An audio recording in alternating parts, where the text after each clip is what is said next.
It's a cold evening in Des Moines, Iowa, December 23, 2010. A man in a hooded sweatshirt walks into a QuickTrip gas station just off Interstate 80. He buys 2 hot dogs, a fountain drink, and a single lottery ticket. He does not look at the camera. He does not speak more than he has to. 90 seconds later, he is gone. That ticket is about to win $16.5 million. The man in the hoodie writes the code that picks the numbers. His name is Eddie Tipton, and for nearly a decade, he quietly rigged the American lottery 5 separate times across 4 different states without anyone noticing. This is the story of the largest lottery fraud in United States history and the single stupid mistake that ended it. In a small, unremarkable office building in Urbandale, Iowa, sits an organization called the Multi-State Lottery Association, MUSL for short. Almost no one has heard of it, but if you have ever bought a Powerball ticket or a Hot Lotto ticket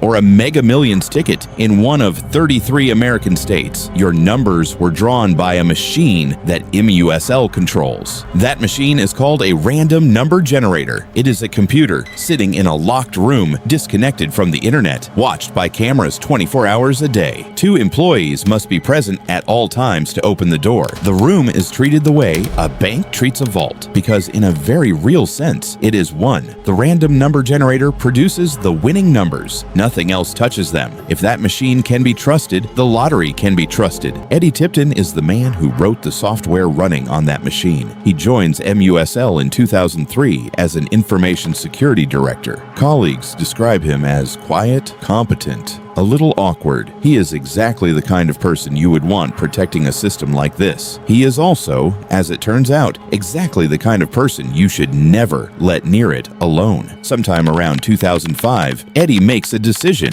He writes a small, hidden piece of code and slips it into the software of the random number generator. In the security world, this kind of thing is called a rootkit. It is a program designed to sit invisibly inside another program, waking up only when specific conditions are met. Eddie's rootkit is elegant. On almost every day of the year, the random number generator behaves exactly as it should. Auditors can test the machine, watch it, tear it apart, and find nothing wrong. But on 3 specific days each year, on a Wednesday, Saturday, or Sunday, after 8 p.m., the generator stops being random. Instead, it draws from a small, predictable pool of number combinations that Eddie has calculated in advance. And then, once the drawing is finished, the rootkit deletes itself. The next morning, if anyone inspects the software, it is clean. Now Eddie has a problem. He cannot claim the tickets himself. He is a MUSL employee. His face, his name, and his signature are on file with every lottery commission in the country, so he builds a network. His brother Tommy, who lives in Texas, a close friend named Robert Rhodes, buys a ticket in Wisconsin in 2007 and wins $783,000. 5 wins, 4 states, 6 years. Never a jackpot large enough to make the national news. Never 2 wins close enough together to raise suspicion. For 6 years, it works. Eddie is careful. He is patient. He is winning. And then, on December 23rd, 2010, he walks into a QuickTrip in Des Moines and does something he has never done before. He buys a ticket himself. Nobody knows exactly why. Maybe he got greedy. Maybe he just wanted once in his life to hold the ticket in his own hand. Whatever the reason, the numbers hit $16.5 million.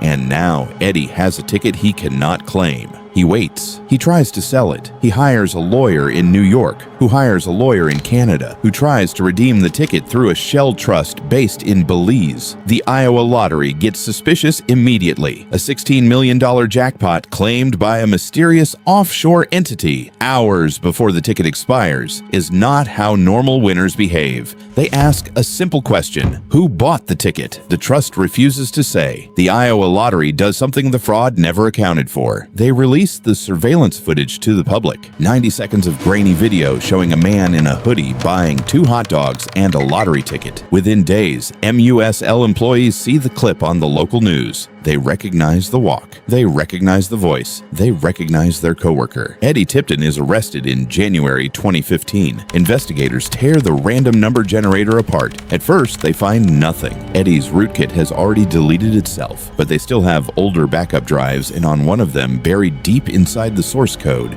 they find it, a tiny function that should not exist. He is sentenced to 25 years in prison. His brother pleads guilty. His friend pleads guilty. Millions of dollars in prizes are ordered to be returned. 4 states pay refunds to unrelated players whose odds had been quietly, invisibly changed by a stranger they never met. But the real question is not how Eddie got caught. It is how many other Eddies did not. Investigators only ever confirmed 5 rigged draws. Eddie worked at MUSL for 12 years. Every audit before 2015 came back clean. If he had never bought that ticket in Des Moines, the fraud would still be running today. Every day, all over the world, we trust systems we cannot see. Voting machines, bank software, the algorithms that decide who gets a loan, a job, a plane seat. Somewhere behind each of them is a person writing code that nobody else fully reads. Eddie Tipton was caught because he wanted to hold the ticket in his own hand. The next one might not make that mistake.